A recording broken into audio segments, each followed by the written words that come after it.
VS എന്ന രണ്ടക്ഷരം മുഴങ്ങിക്കേട്ട ആലപ്പുഴയുടെ സമരമണ്ണിൽ ഇന്ന് നടന്നുകൊണ്ടിരിക്കുന്നത് CPM-ന്റെ അടിത്തറ തകർക്കുന്ന കുതന്ത്രങ്ങളും ചരടുവലികളുമാണ്. നിയമസഭാ തെരഞ്ഞെടുപ്പിന് മുന്നോടിയായി CPM-ൽ സ്ഥാനാർത്ഥി നിർണയ ചർച്ചകൾ ചൂടുപിടിക്കുമ്പോൾ ആലപ്പുഴ ജില്ലാ സെക്രട്ടേറിയറ്റിലെ യോഗ തീരുമാനങ്ങളിൽ പ്രതിഫലിക്കുന്നത് പാർട്ടിക്കുള്ളിൽ നടക്കുന്ന അധികാര തിരിമറികളാണ്.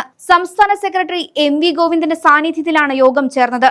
G സുധാകരനെ തെരഞ്ഞെടുപ്പ് പോരാട്ടത്തിൽ നിന്ന് ഒഴിവാക്കാൻ കാണിച്ചതൊടുക്കം തോമസ് ഐസക്കിന്റെ കാര്യത്തിലും വ്യക്തമാവുകയാണ്. ഇത് തികച്ചും കൃത്യമായ രാഷ്ട്രീയ നീക്കമാണ്. അമ്പലപ്പുഴയിൽ മുൻമന്ത്രി G സുധാകരനെ പരിഗണിക്കണമെന്ന ആവശ്യം ജില്ലാ സെക്രട്ടേറിയറ്റിൽ K രാഘവനും ഹരിശങ്കറും ഉന്നയിച്ചിരുന്നു. എന്നാൽ മാനദണ്ഡപ്രകാരം കഴിഞ്ഞ തവണ മാറിയവരെ വീണ്ടും മത്സരിപ്പിക്കുന്നതിനെ കുറിച്ചുള്ള ചർച്ചയെ വേണ്ടെന്ന കർശന നിലപാടാണ് MV ഗോവിന്ദൻ സ്വീകരിച്ചത്.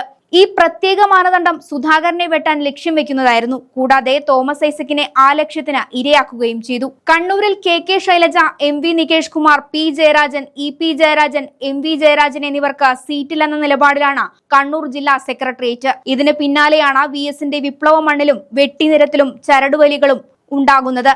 പാർട്ടിയുടെ കെട്ടുറപ്പിന് വിള്ളൽ വീഴ്ത്തുകയാണ് ഈ നീക്കങ്ങൾ. അരൂർ മണ്ഡലത്തിൽ തോമസ് ഐസക്കിന്റെ പേര് ഉയർന്നു വരുമെന്ന സൂചനയുണ്ടായിരുന്നുവെങ്കിലും ഗോവിന്ദന്റെ നിലപാടോടെ അതടഞ്ഞു. തന്നെ ബോധപൂർവം ഒഴിവാക്കാനുള്ള നീക്കത്തിൽ ഐസക് കടുത്ത അതൃപ്തിയിലാണെങ്കിലും തൽക്കാലം പരസ്യ പ്രതികരണത്തിന് മുതിരുന്നില്ലെന്നാണ് വിവരം. അതിന് കാരണം പാർട്ടിയുടെ അലിഖിത നിയമങ്ങളാകാൻ സാധ്യതയേറെയാണ്. എന്നാൽ മത്സരിക്കാനുള്ള തന്റെ ആഗ്രഹം അദ്ദേഹം കേന്ദ്ര കമ്മിറ്റിയെ അറിയിച്ചതായാണ് ചില വൃത്തങ്ങൾ സൂചിപ്പിക്കുന്നത്. വിജയസാധ്യതയുള്ള ജനകീയരായ മുതിർന്ന നേതാക്കൾക്ക് സീറ്റ് നിഷേധിക്കുന്നതിനു പിന്നിൽ കൃത്യമായ അജണ്ടയുണ്ടെന്ന് പാർട്ടിയിലെ ഒരു വിഭാഗം സംശയിക്കുന്നുണ്ട്.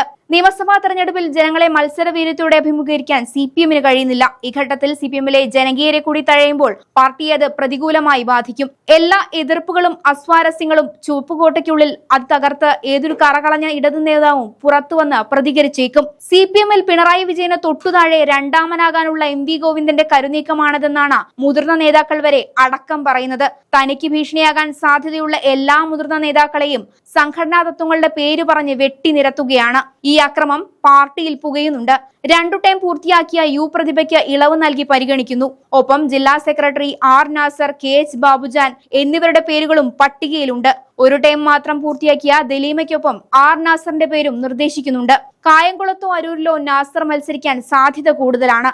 അമ്പലപ്പുഴ H സലാമിന് തന്നെ വീണ്ടും അവസരമുണ്ടാകും. ഇതെല്ലാം സുധാകരനെ പ്രകോപിപ്പിക്കുക എന്ന ലക്ഷ്യത്തോടെയാണ്. സിറ്റിംഗ് MLA-മാർ തുടരുമെന്നാണ് ആലപ്പുഴയിലെ പൊതുധാരണ.